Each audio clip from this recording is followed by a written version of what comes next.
अच्छा चौधरी शहजाद साहब के सर मौलाना साहब मौलाना अच्छा शहजाद से मुलाकात नवा लेटर कटाना अच्छा ये साहब को अलबरदारी में दावत देंगे।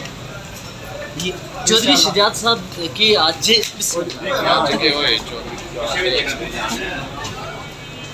क्या एक्सपेक्टेशन है, क्या फैसला आने वाला है? थोड़ी देर में आने वाला है। आप जो इस वक्त भी पीडीएम की जो क़यादत मुलाकातों के लिए जो शहजाद साहब के पास आ रही है, तो आप लोगों को क्या अब तक इंसाइट है कि क्या ऐसी पेशकश है जो इस वक्त आप लोगों और सर डिसीजन से बिल्कुल पहले क्या टाइमिंग क्या करनी है, क्या पता कोई नया लेटर लिखवाने आए। कोई आप लोगों सर, के आज साथ अब तक कोई मुज़ाकरात की कोशिश की गई हो?